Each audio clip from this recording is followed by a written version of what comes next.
Hi friends. ఒక friend కోరిక మీద నేను అంబలికాయటము, చిరుధాన్యాలతో అన్నం వండటం, వాటిల్లోకి ఏ రైస్ అయితే బాగుంటుందో ఎలా చేయాలనేది నేను చేసింది మరి చేసి పెడుతున్నాను. మీకు నచ్చింది లేని కామెంట్ రూపంలో చెప్పండి నాకు. ఇలా ఫస్ట్ రైస్ వండుకోవాలి. ఇత్తడి గిన్నె మట్టిదే వాటికల్లా బాగా పనిచేస్తుంది. నేనైతే ఇత్తడి గిన్నెలోనే వండుతాను. అప్పుడు మధ్యలో మీరు ఎవరైనా వచ్చారనుకోండి, ఇది ఎవరు తింటారా అంటారా అనే అభిప్రాయంతో వైట్ రైస్ కూడా వండుతాను. అయితే అది లేకపోతే ఇది ఏది ఇష్టమైన వాళ్ళు తినొచ్చు అని చెప్పి 2 వండడం అలవాటు అయిపోయింది. అవి నేను పెట్టి మా ఫ్రెండ్కి బాగా నచ్చుతాయి అనే ఉద్దేశంతో పెట్టాను. మీరు మా ఫ్రెండ్సే కాబట్టి ఎలా ఉంది ఇక చెప్పండి. అందరూ ఇత్తడి గిన్నెలో వండటం కొంచెం కుదరకపోతే ఇట్లా కుక్కర్లో వండుకోవచ్చు, అడుగంటది. కాకపోతే స్టీల్ కుక్కరే వండాలి, తెల్ల దాంట్లో పనికిరాదని చెప్తున్నారు కదా. మనం వాళ్ళ స్టీలీ మట్టి కుండలకు అలవాటు పడుతున్నాం కదా, దగ్గరలో ఉన్నాము వెనకటి పద్ధతిలో అని నేనైతే అయ్యే వాడుతున్నాను. అయ్యి అది చేశాను, చూడండి ఎలా ఉంది చెప్పండి.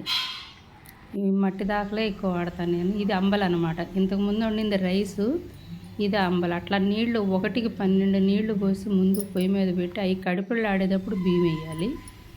అవి మెత్తగా అయిపోయి పెరుగులాగా వచ్చేదాకా కాసేసి అట్లా అడుగు అంటుతూ ఉంటుంది అనమాట. కొండ అయితే తొందరగా అడుగు అంటుంది, కుక్కర్ అయినా కూడా. స్టీల్ గిన్నె అయితే అది తొందరగా అడుగు అంటుంది.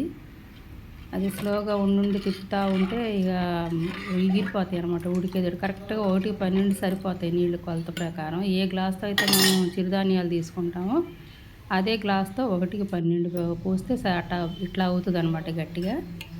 దాన్ని కొంచెం ఓపెన్లో వేరే గిన్నెలో పోసి ఆరబెడతాను. ఆరాక వండిన సైజుని బట్టి చిన్నదాకా పెద్దదా అనేది మట్టి దాంట్లో వేరే పోసి దాన్ని అట్లా చేస్తారన్నమాట. పొద్దున్న టిఫిన్ ఇదే, రాత్రికి అంబలి, మధ్యలో ఆ రైస్ అనమాట. ఇందాక వండిన రైస్ మధ్యాహ్నానికి.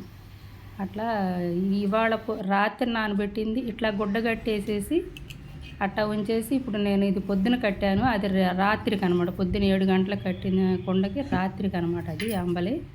దాంట్లోకి ఏదో కూర, ఇగురు కూర చేసుకుంటే ఏదైనా బాగానే ఉంటుంది.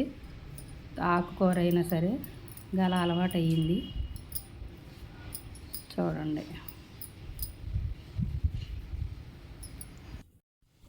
మీరు రావటమే లేట్ అండి. అన్నీ రెడీ అయినాయి ఫ్రెండ్స్. ఇది టేబుల్ మీద పెట్టాను అనమాట. వైట్ రైస్ తినేవాళ్ళకి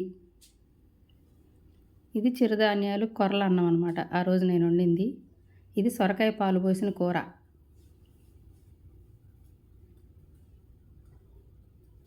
వంకాయ పులుసు,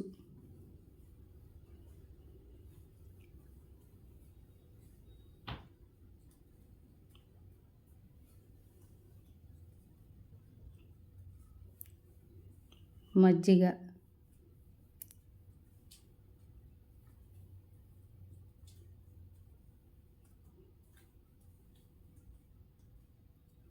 మరి అన్నీ అయితే వంకాయ పులుసులోకి ముద్దపప్పు అనమాట ఇది.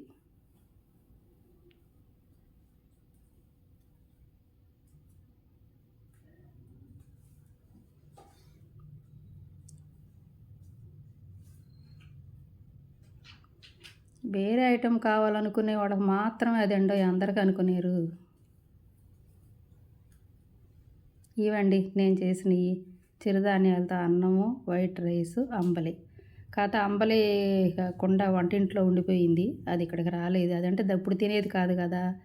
ఇక మీదే లేటు, అన్నీ రెడీ అనమాట ఇక.